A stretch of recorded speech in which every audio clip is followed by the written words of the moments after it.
Respóndeme cuando clamo, oh Dios de mi justicia. Cuando estaba en angustia, tú me hiciste ensanchar. Ten misericordia de mí y oye mi oración. Hijos de los hombres, ¿hasta cuándo volveréis mi honra en infamia? ¿Amaréis la vanidad y buscaréis la mentira? Selah. Sabed, pues, que el Señor ha escogido al piadoso para sí. El Señor oirá cuando yo a él clamare. Temblad y no pequéis. Meditad en vuestro corazón estando en vuestra cama y callad. Selah. Ofreced sacrificios de justicia y confiad en el Señor. Muchos son los que dicen, ¿quién nos mostrará el bien? Alza sobre nosotros, oh Señor, la luz de tu rostro. Tú diste alegría a mi corazón mayor que la de ellos cuando abundaba su grano y su mosto. En paz me acostaré y asimismo dormiré, porque solo tú, Señor, me haces vivir confiado. Todos quieren que Dios responda, pero solo responde el Dios de mi justicia, Salmos 4. Y ese es Jesucristo. Casi todo el mundo piensa que la justicia pues es una cosa, ¿no? Algo que podemos conseguir todos nosotros con nuestros propios esfuerzos. Pero en esta iglesia sabemos perfectamente que la justicia no es un concepto ni tampoco es un logro personal. Nosotros sabemos que la justicia es una persona, y no cualquier persona, sino al que no conoció pecado, por nosotros lo hizo pecado, para que nosotros fuésemos hechos justicia de Dios en él. Así que Él es la justicia, Jesucristo es nuestra justicia. Todos quieren que Dios responda, todos. Incluso los incrédulos se lo exigen cuando les sobreviene alguna circunstancia adversa, algo que no pueden resolver o que les angustia mucho, ¿no? Una muerte cercana, una enfermedad dolorosa, una ruina económica, etc. En esas situaciones, incluso los que nunca creyeron, aquellos que se burlaron de nosotros por nuestra confianza en el Señor, ahora resulta que claman desesperadamente a un Dios al que nunca quisieron conocer porque siempre pretendieron, y lo consiguieron, deliberadamente romper sus ligaduras y echar fuera de ellos, con rabia, sus cuerdas. Unas cuerdas de amor que lo único que pretendían con ellas Dios era atraerles a Él para poder guiarles bien, ¿no? Para que no se perdieran en este mundo.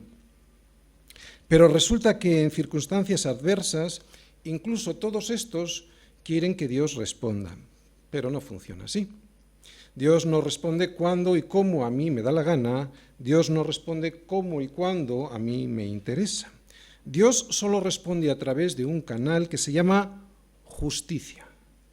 Dios solo responde a través de una puerta que se llama Jesucristo. Nunca en base a mis justicias, nunca por ponerle una carita de niño bueno, me va a responder el Señor. No somos víctimas, que nos quede muy claro, somos culpables.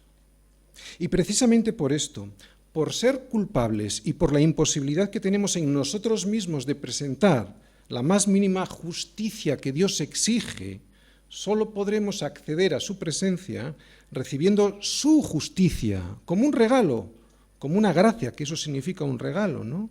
Un regalo que no merezco y además aceptándolo por misericordia, la misericordia del perdón. Oye, ¿cómo puedo saber si esto ha ocurrido en mi vida? Que he recibido su justicia, que he aceptado su perdón. ¿Cómo puedo saber si esto ha ocurrido en mi vida para no engañarme?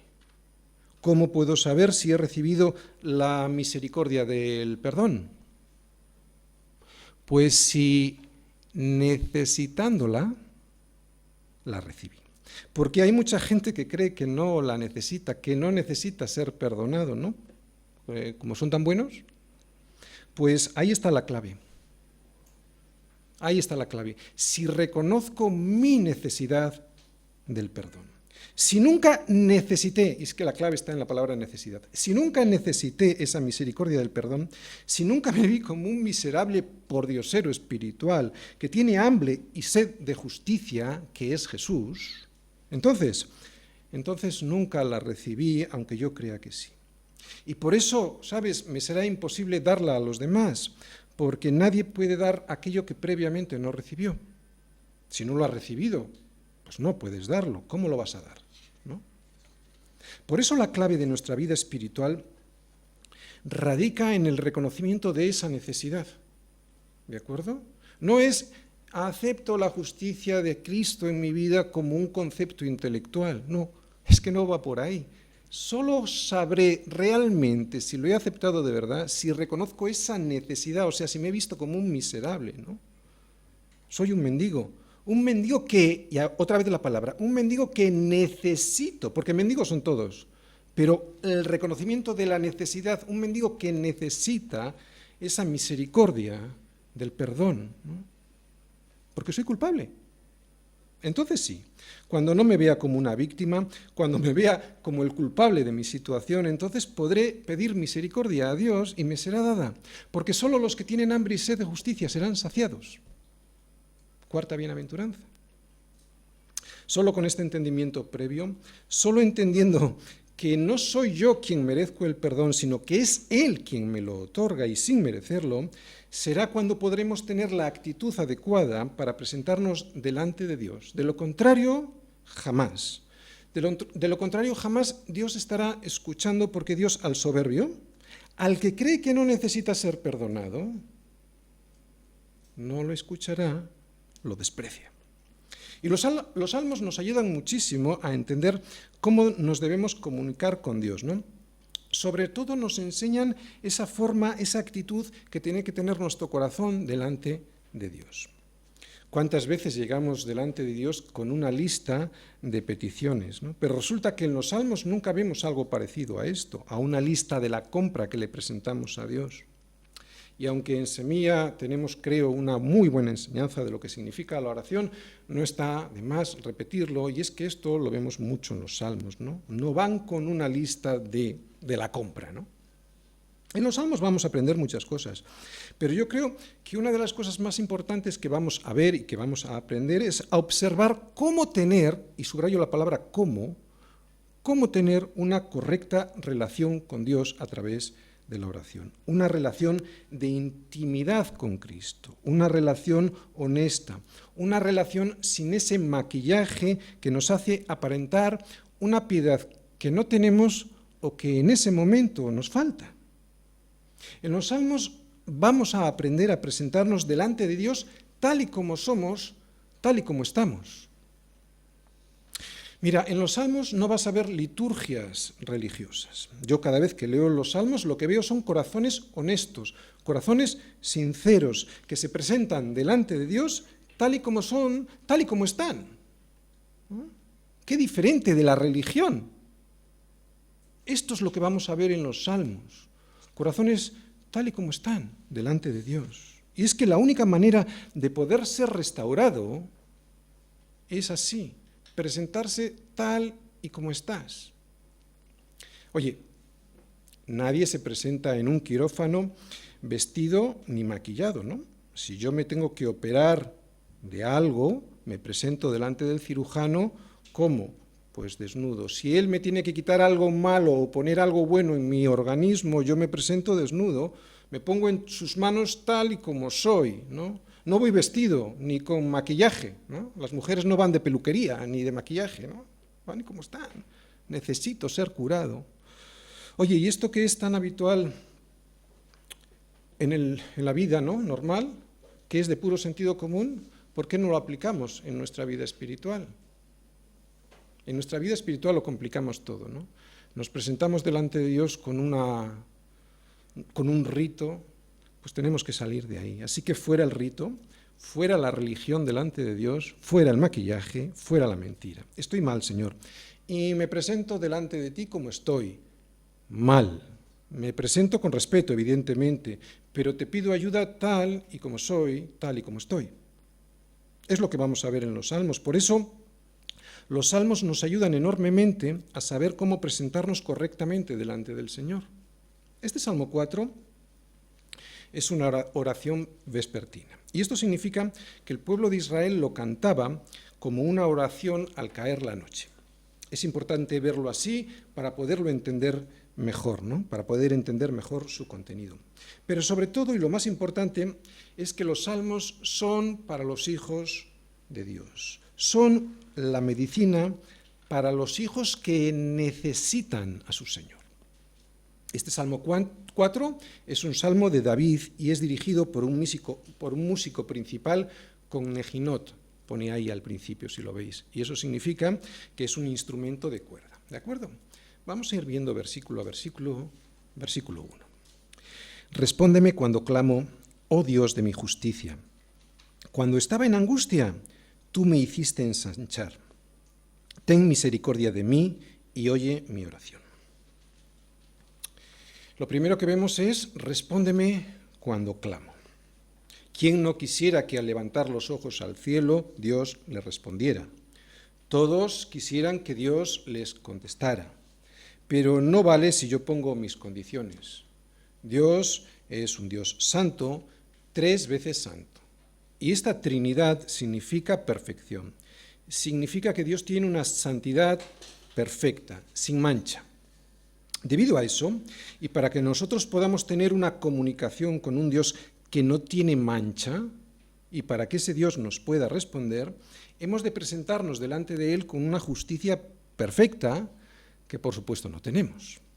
Por eso la solución a esa pregunta, ¿no? Respóndeme cuando clamo a esa cuestión, viene justo después. Oh Dios de mi justicia. Ahí está la clave.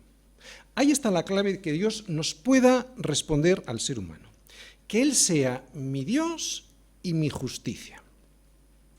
Si su santidad fuese manchada con mi presencia, Él dejaría de ser santo, 3 veces santo.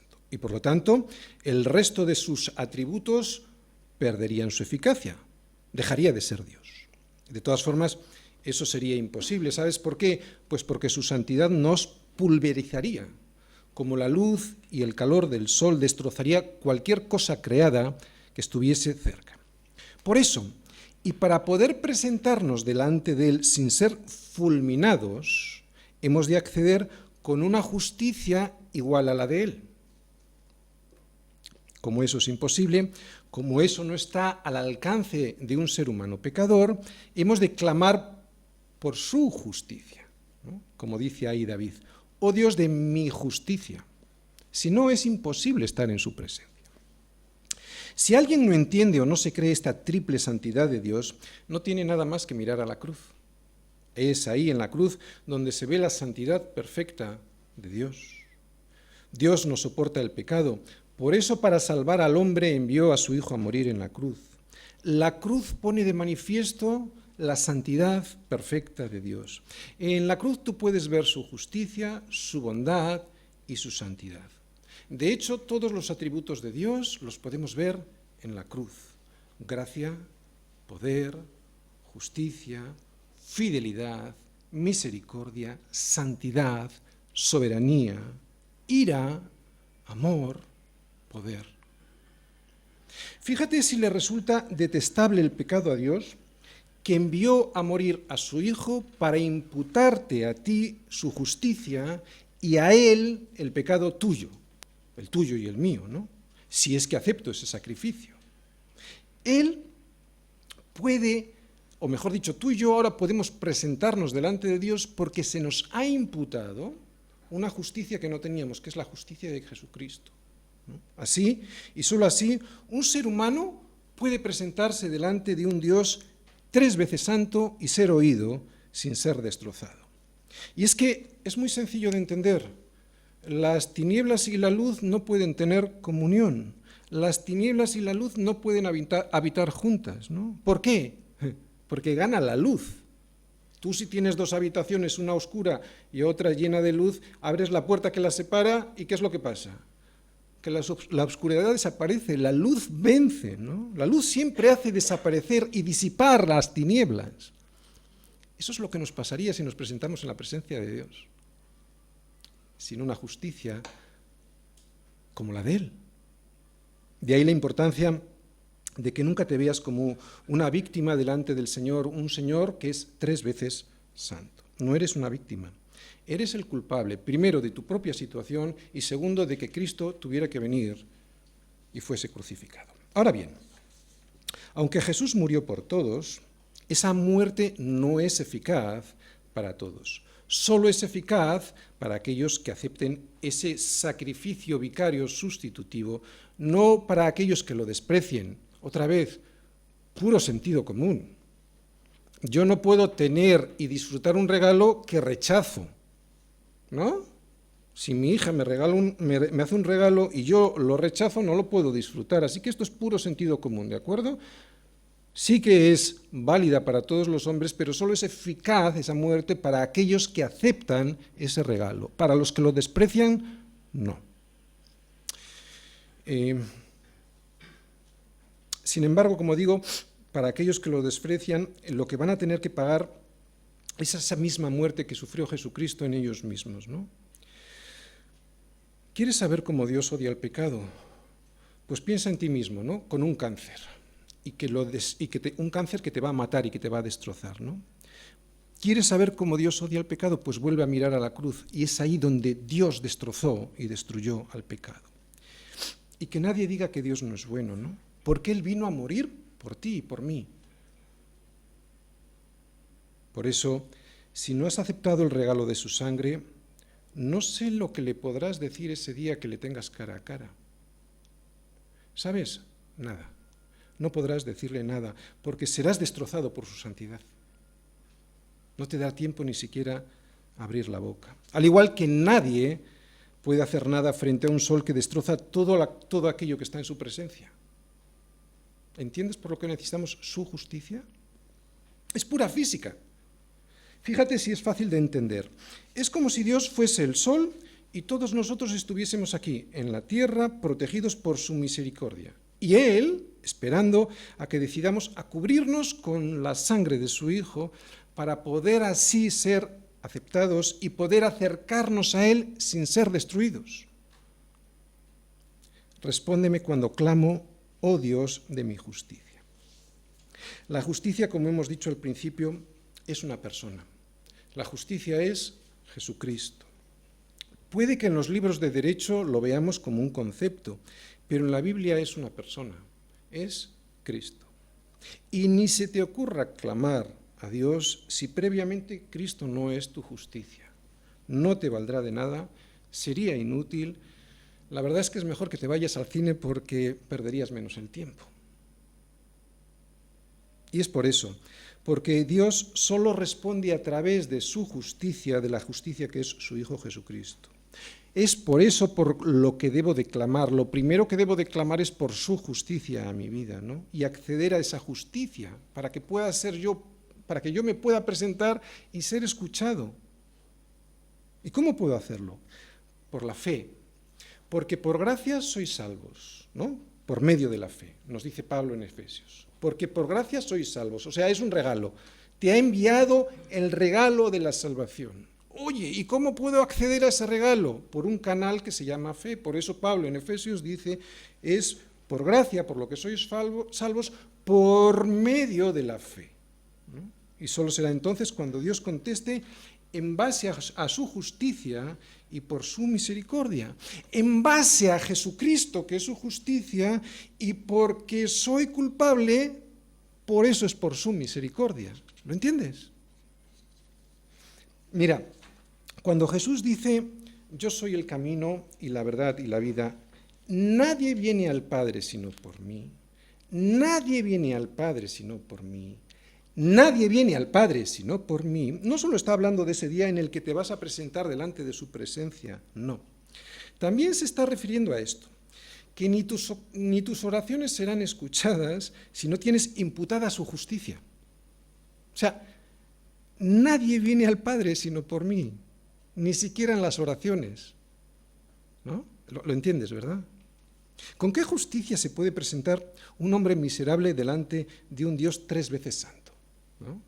¿Qué justicia o justificación tuya o mía podría aceptar Dios? ¿Qué de todo lo que hemos hecho en nuestra vida podrá aceptar Dios y contarlo como aceptable para que nos pueda escuchar? Bien, hasta aquí hemos visto que la sangre de Cristo no solo me justifica de la paga del pecado, que es la muerte, sino que también ahora puedo ser escuchado por Dios. La justicia, pues, me libra, la justicia que es Jesucristo, me libra de la paga del pecado y también me hace acepto, me da la posibilidad de acceder delante de Dios y ser escuchado. Pero en este versículo 1 vemos más cosas, porque cuando estaba en angustia, leemos todos, fijaros, cuando estaba en angustia, tú me disminuiste. ¿Dice eso? No, ¿verdad? Tú me hiciste ensanchar. ¿Qué es una angustia? Una prueba, ¿no? Una prueba, una tribulación, una dificultad a superar. Oye, ¿cómo puede ser que las pruebas, las tribulaciones, las angustias, las dificultades que me vienen en la vida me hagan ensanchar en vez de disminuir y de destruir? ¿Cómo puede ser esto? Bueno, ya lo hemos explicado en más de una ocasión en nuestra iglesia. Las pruebas las permite Dios en nuestra vida para que nos examinemos. Si uno no se examina en la universidad, pues evidentemente no pasa de curso y por lo tanto no crece. La prueba, hemos dicho en alguna ocasión, es esa fuerza contraria al Evangelio, a Jesucristo que está viviendo en mí, ¿de acuerdo? Es una fuerza contraria que al vencerla, si yo la venzo, entonces, ¿qué es lo que ocurre? Me hace más fuerte, me hace más grande, me ensancha. Esto los culturistas lo entienden muy bien, ¿no? Cuando uno levanta una fuerza que es contraria, cuando levanta esa prueba, lo que pretende con levantar esa prueba es hacerse más grande, ¿entendéis ahora? Ensancharse, ¿sí? ¿Lo entendemos? ¿Por qué David dice esto? La prueba como esa fuerza contraria que desarrolla nuestra confianza y nuestra fe, ¿no? La prueba que abre nuestros ojos a nuevas posibilidades que antes ni veíamos ni nos imaginábamos. O sea, resulta que la prueba nos ensancha la visión. Y nosotros, necios, queriendo no tener pruebas. Un ejemplo, de repente un hijo de Dios, un verdadero hijo de Dios, ¿de acuerdo? Un verdadero hijo de Dios que ama y sirve a su Señor, por ejemplo, se queda sin trabajo y en vez de afligirse, espera en el Señor. Y descubre que esa prueba no tenía el propósito ni de destruirle ni de hacerle polvo, sino que esa prueba lo que quiere es darle, por ejemplo, un mejor trabajo, ¿no? Para que pueda servir al Señor. O sea, lo que le da esa prueba es una nueva perspectiva a su vida. Lo que pretende, pues, es ensancharle. Yo no quiero aquí que ninguno de nosotros seamos como esos cristianos a los cuales las pruebas que el Señor permite en sus vidas, pues les achican, les anulan, les hacen polvo. Cuando resulta que Dios lo que quiere es precisamente todo lo contrario, es ensancharte. Un ejemplo personal. Hubo un tiempo en el que yo estuve diciéndole al Señor: respóndeme cuando clamo, oh Dios de mi justicia. Cuando estaba en angustia, y aquí, en esa coma que tú ves ahí, yo me paré durante más de 10 años sin entender que después de la coma venía lo que realmente Dios quería hacer conmigo, ensancharme. Como algunos ya saben, ese tiempo fue un tiempo de desolación y de enfermedad. Un tiempo en el que yo le preguntaba al Señor por el propósito de esa prueba en mi vida. Sobre todo le preguntaba del porqué de la dureza de esa prueba y el porqué de la duración de esa prueba. Y no escuchaba ninguna respuesta, pero no la escuchaba por la dureza de mi corazón. Yo no le escuchaba a Él porque solo me escuchaba a mí. Y eso era porque solo estaba pensando en mí y en mi bienestar. Mis motivos para clamar a Dios eran equivocados. Pedía salud, pero no para su gloria, sino para mi comodidad.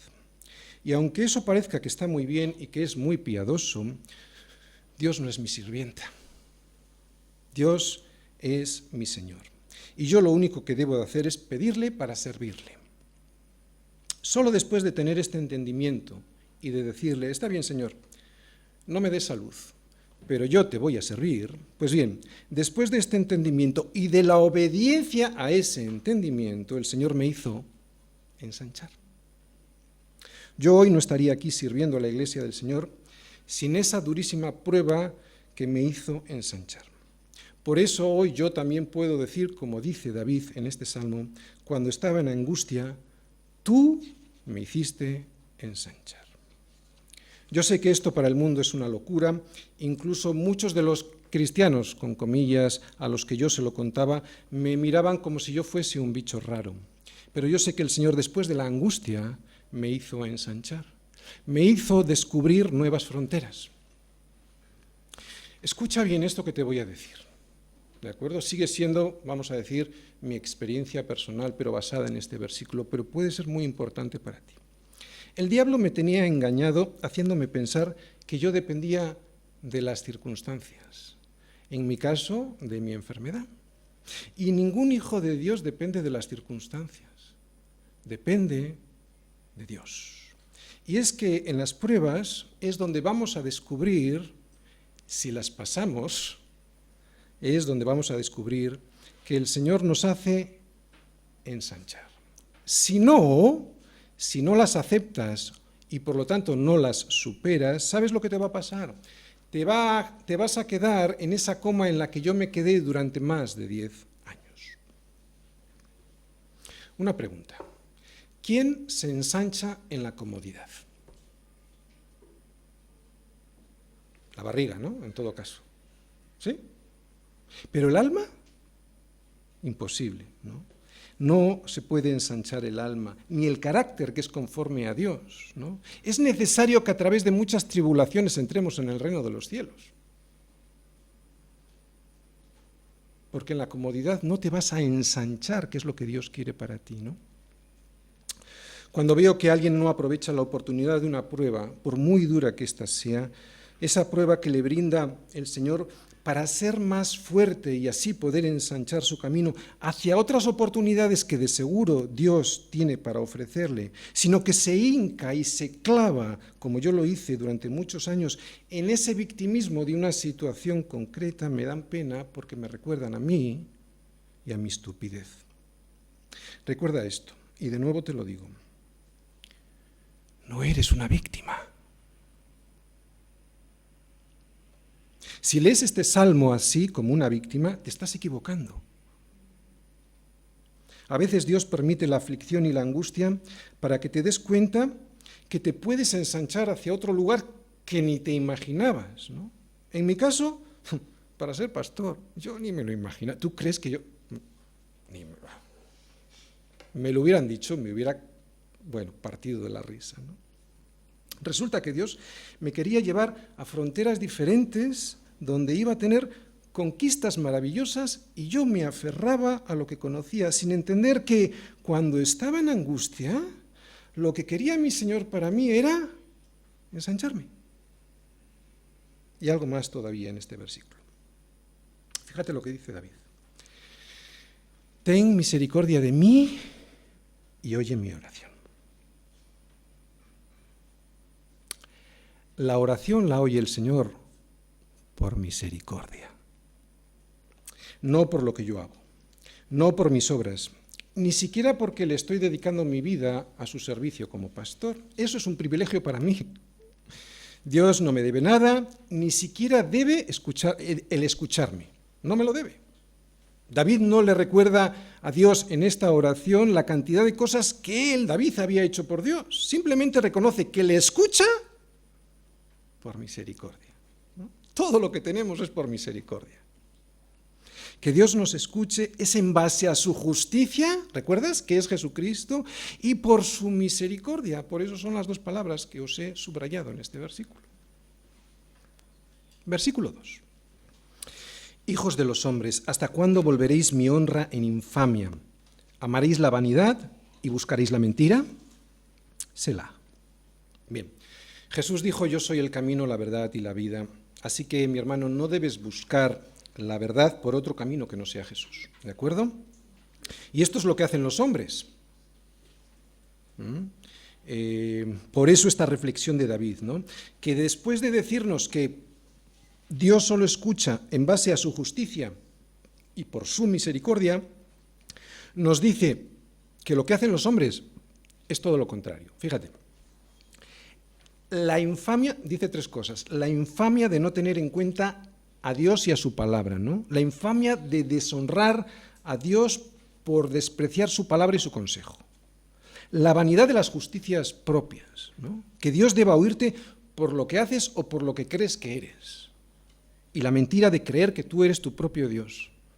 Jesucristo es la verdad. No se trata, fíjate, quiero decirte una cosita, no se trata de que estas cosas no van a ocurrir en tu vida nunca. Claro que nos van a ocurrir, ¿qué crees? ¿Que la vanidad o la mentira no van a aparecer en tu vida? Claro que sí. Pero si te fijas bien en este versículo no dice eso. Se trata de que no las busquemos y de que no las amemos. Esta pues es la diferencia entre un hijo de Dios y los hijos de los hombres, que dice ahí David, ¿no? Que ellos las buscan, que ellos las aman. Sin embargo, nosotros, ¿qué es lo que hacemos? Huimos de ellas y cuando somos encontrados ahí, nos duele y sobre todo no nos justificamos. Sí, Señor. Ese soy yo, ¿no? Un mentiroso, un vanidoso. Ten misericordia en base a tu justicia, que es Jesucristo, y por tu misericordia, porque como tengas justicia y misericordia en base a mis justicias, voy listo. No sé tú, pero yo no puedo presentar nada, ¿no? Nada excepto mentira y una vida vanidosa. Versículo 3 y 4. Sabed, pues, que el Señor ha escogido al piadoso para sí. El Señor oirá cuando yo a Él clamare. Temblad y no pequéis, meditad en vuestro corazón, estando en vuestra cama y callad. Selah. Sabed, hombres de la tierra, está diciendo David o el Señor a través de David en este salmo, el Señor ha escogido al piadoso para sí. Y sabes, solo le va a escuchar a ese. ¿Quién es el piadoso? Pues aquel que reconoce que Dios es su justicia y que todo lo que tiene es por misericordia. Lo vuelvo a repetir, ¿quién es el piadoso? Aquel que reconoce a Dios su justicia, en Dios su justicia, y aquel que reconoce que todo lo que tiene y es por su misericordia. Ese es el piadoso. No he escogido al bueno ni al santurrón, ¿no? Sino al que se humilla, que es todo lo contrario del soberbio, mentiroso y vanidoso. Así que sabed, hombres de la tierra, temblad si es que estáis viviendo en la infamia, como hemos visto en el versículo 2, en la infamia de despreciar a Dios y su sacrificio.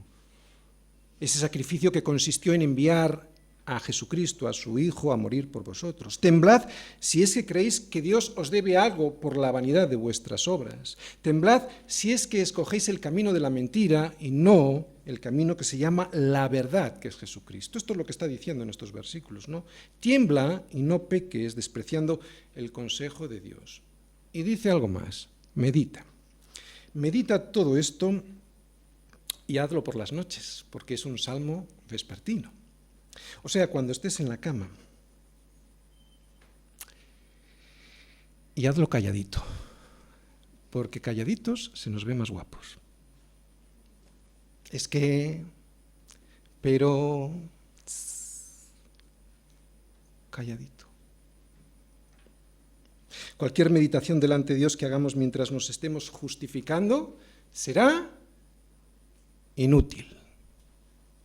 Calladito. Dios ni hablará ni escuchará, solo escucha y solo le habla a aquel que tiene un corazón contrito y humillado, o sea, calladito.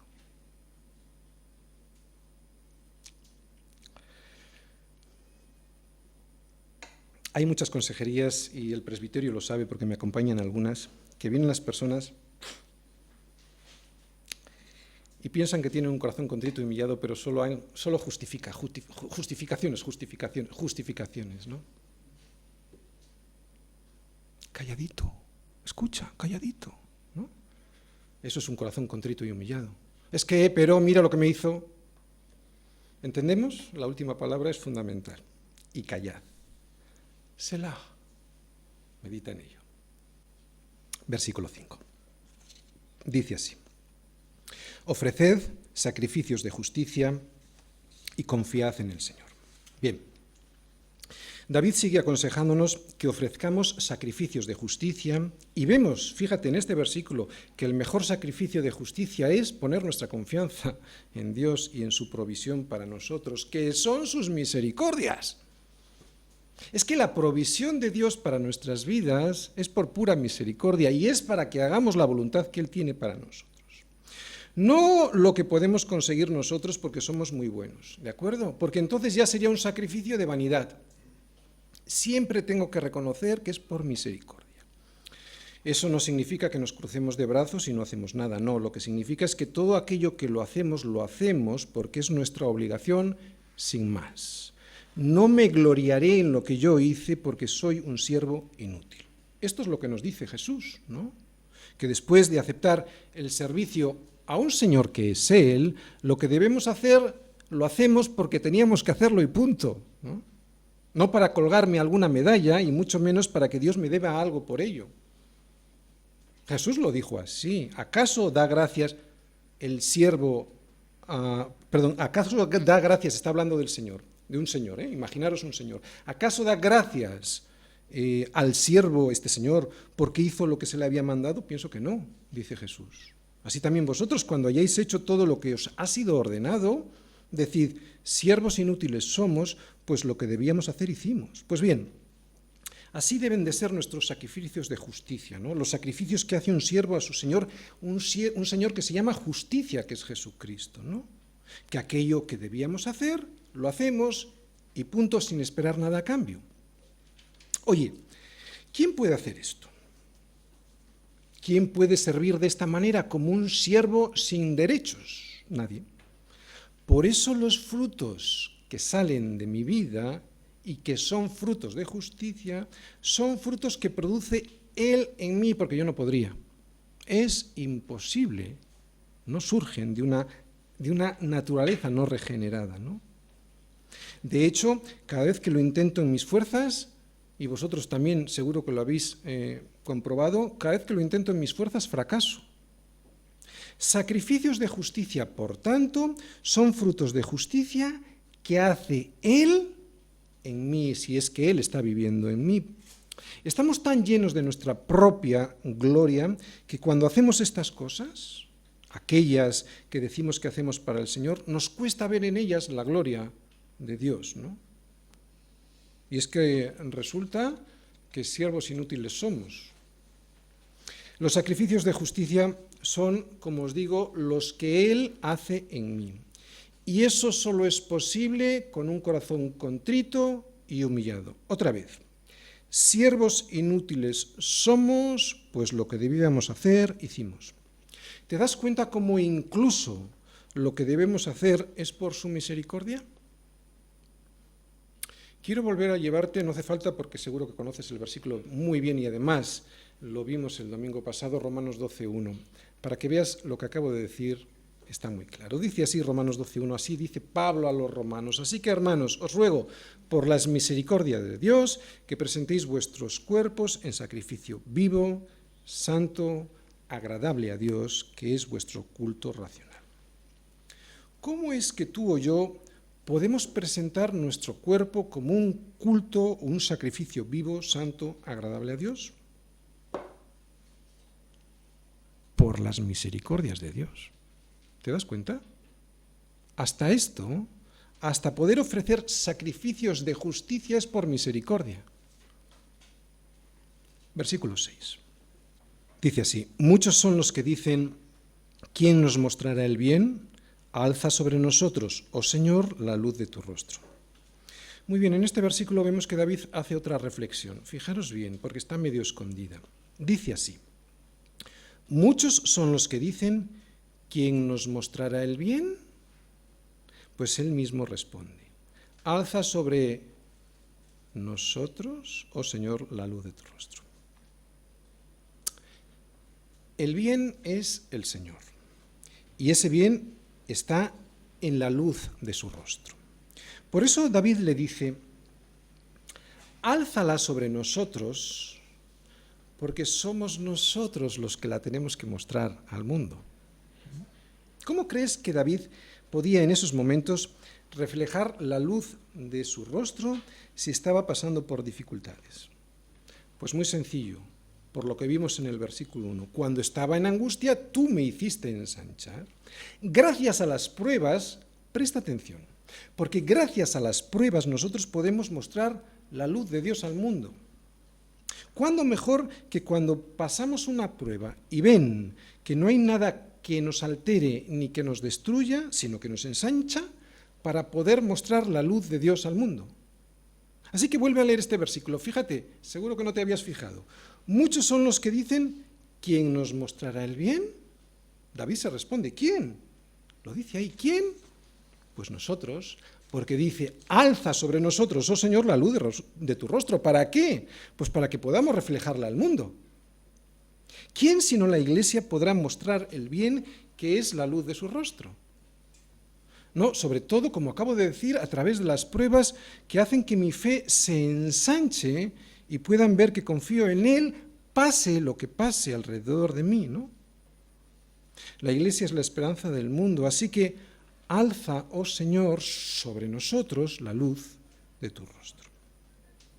Yo no sé hasta dónde vaya a llegar la repercusión de aquella aflicción de la que yo os comenté al inicio de la predicación.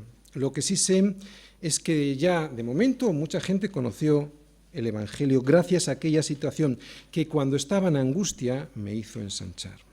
Porque aquella situación, ¿sabéis lo que provocó? Que la luz de su rostro se alzara sobre mí y yo me pusiera a servirle. Soli Deo Gloria. Versículo 7. Tú diste alegría a mi corazón mayor que la de ellos cuando abundaba su grano y su mosto. Otra cosa. Nunca serán nuestras circunstancias las que nos proporcionen la satisfacción que produce gozo. El gozo de verdad.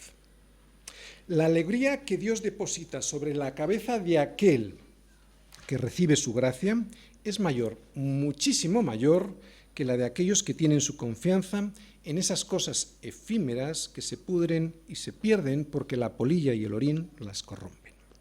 Nosotros no. Nosotros nos hacemos tesoros en el cielo, donde ni la polilla ni el orín corrompen y donde los ladrones no minan ni hurtan. Todos aquellos que depositan su confianza en la abundancia de grano y mosto no se dan cuenta de que nuestra alegría es mucho mayor que la de ellos, porque incluso en la adversidad el Señor nos hace ensanchar. Hace ya años, cuando mis motivos eran equivocados, aunque ya era cristiano, y es que uno se puede llamar cristiano y tener los motivos equivocados, yo hace años, como digo, nunca tuve en mi corazón una alegría mayor que la de ellos, mayor que la de esos que dicen que no tienen en cuenta a Dios. Y fue precisamente eso, el darme cuenta que mi alegría no era mayor que la de ellos, lo que me hizo reflexionar sobre mi situación y ser honesto con Dios y conmigo mismo. Yo le decía al Señor, ¿por qué? ¿Por qué mi alegría es tan efímera como la de ellos si se suponía que la Escritura a mí me prometía pues otro gozo, no otro gozo mucho más genuino y permanente que la de ellos? Pues por mis motivos, porque mis motivos eran equivocados. Por eso predico como predico, para que a ti no te pase como a mí, para que tú no te quedes durante décadas parado en esa coma del versículo 1 en la que yo me quedé parado, por mis motivos equivocados. Puede que fuera salvo, pero no tenía el gozo de su salvación. Gracias a Dios, Él fue cambiando mis motivos hasta hacerme descubrir que eran equivocados, que estaban profundamente equivocados, porque solo deseaba satisfacerme a mí, de forma piadosa, pero solo quería satisfacerme a mí. No tardé tiempo, pero no fue por culpa de Dios, fue por la dureza de mi corazón.